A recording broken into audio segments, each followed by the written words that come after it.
ሰላም እንዴት ናችሁ?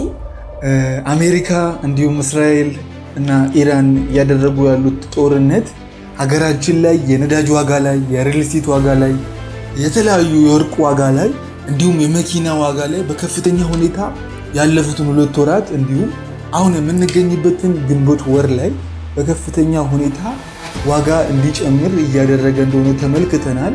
እኔ ዘሚካኤል እባላለሁ። የሪል ስቴት ሽያጭ አማካሪ ነኝ። አዲስ አበባ ላይ የተለያዩ ቦታ ላይ ያለቁ አፓርትመንት ቤቶች፣ በግንባታ ላይ ያሉ አፓርትመንት ቤቶችን ብዙዎችን የቤት ባለቤት እያደረግኩኝ ይገኛለሁ። የዛሬው ቪዲዮ ዲስከስ የምናደርገው እንዴት አድርገን ነው አናላይዝ አድርገን ኢንቨስት የምናደርገው።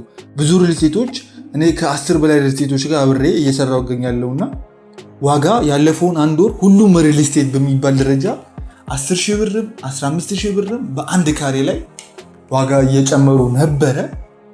እንደዛ ሆኖ የዛሬ 6 ወር ዋጋው አሁን ከነበረበት ዝቅ ባለበት ታይም አንገዛም ያሉ ሰዎች አሁን ላይ ዋጋ ተጨምሮ ሰዎች ቤት እየገዙ ነው። ለምንድን ነው እንደዚህ እያደረጉ ያሉት?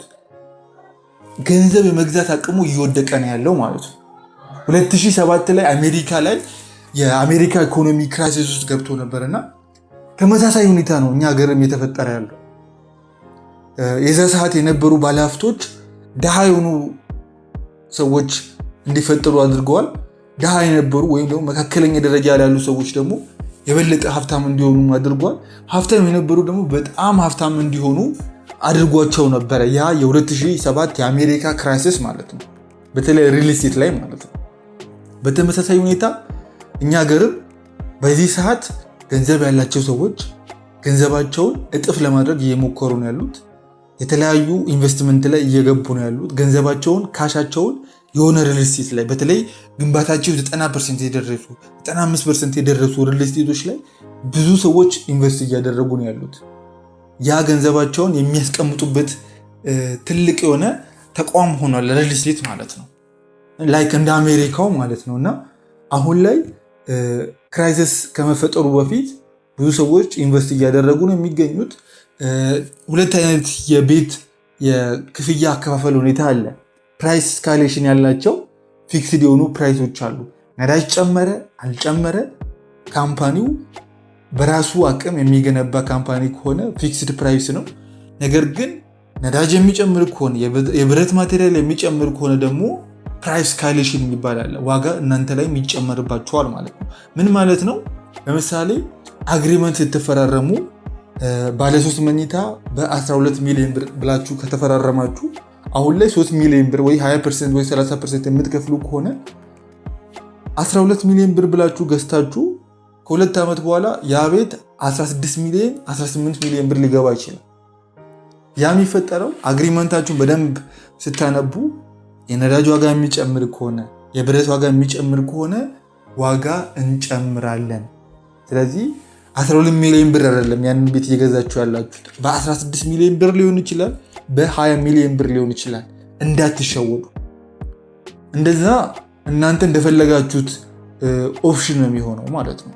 ብዙ በተለይ ፋውንዴሽን ላይ ያሉ አፓርትመንት ቤቶች በእነዚህ አይነት አከፋፈል ነው የተሸጡ የሚገኙት። ነገር ግን ግንባታቸው 80%፣ 60%፣ 90% የደረሱ እንዲሁም ያለቁ አፓርትመንት ቤቶች በፊክስድ ፕራይስ ነው። 12 ሚሊዮን ብር ተብላችሁ 12 ሚሊዮን ብር ነው ብላችሁ የምትገቡበት አፓርትመንት ወይም አግሪመንት የሚሰራላችሁ ከሆነ ያ 80% የደረሰው አፓርትመንት አብዛኛው ማቴሪያል ከዚህ በፊት የተሰሩባቸው ማቴሪያሎች ስለሆኑ ብዙ አዳዲስ ማቴሪያሎች አያስፈልጉትም። በፊክስድ ፕራይስ ነው የሚሸጥላችሁ ማለት ነው። ምንም አይነት የዋጋ ጭማሮ አይደረግባችሁም ማለት ነው። ነዳጅ ቢጨምር ብረት ዋጋ ቢጨምር ካምፓኒው የቀረችዋን 30% በራሱ ካፒታል ይጨርሰዋል ማለት ነው። ስለዚህ እኔ አብዛኛው ይዣቸው የሚገኙ አፓርትመንት ቤቶች አሁን ላይ ለቡ ላይ ጀርመን ላይ ያለቁ እንዲሁም 80% በላይ ግንባታቸውን የጨረሱ አፓርትመንት ቤቶች ናቸው። ሙሉ ለሙሉ በኢትዮጵያ ብር በፊክስድ ፕራይስ ማለት ነው። ምንም አይነት የዋጋ ጭማሮ አይደረግባችሁም ማለት ነው። ግንባታቸው ቪዲዮ ላይ እንደምታዩት 85% ያለቁ ጀርመን ላይ ያሉ፣ 100% ያለቁ ለቡ ላይ ያሉ በካሬ ከ80,000 ብር ጀምሮ 78,000 ብር 74,000 ብር። ለምሳሌ ባለ 2 መኝታ በካሬ 74,000 ብር ሲሰሩት ወደ 9.6 ነው የሚሆነው። በ30% ቅድመ ክፍያ በ2.8 ሚሊዮን ብር ሙሉ ለሙሉ በኢትዮጵያ ብር በተስማማችሁበት አግሪመንቱ ላይ ባለበት ብር ሙሉ ክፍያውን ትጨርሳላችሁ ማለት ነው። እንደዚህ አይነት ቤቶችን ይዤላችሁ የመጣሁት ማለት ነው። 100% የምትፈልጉ ከሆነ ደግሞ ቀጥታ 100% ከፍላችሁ መግባት የምትችሏቸው አፓርትመንት ቤቶች ባለ 3 መኝታዎች ለቡ ላይ በካሬ 119,000 ብር፣ ያ ማለት 148 ካሬ በ17.6 ሚሊዮን ብር ሙሉ ክፍያ የቤት ባለቤት መሆን ትችላላችሁ። ጀርመን ላይ፣ ለቡ ላይ፣ ላፍቶ ላይ፣ ሜክሲኮ ላይ፣ ፒያሳ ላይ አፓርትመንት ቤቶችን መግዛት የምትፈልጉ ከሆነ እታች ባሉ ቁጥሮች እኔ ጋር መደወል ትችላላችሁ። የቤት መረጃ የምትፈልጉ ከሆነ ደግሞ ሰብስክራይብ ማድረጋችሁ እንዳትረሱ። ጥያቄ ካላችሁ፣ ሀሳብ ካላችሁ ኮመንት ላይ ሀሳባችሁን ማጋራት ትችላላችሁ።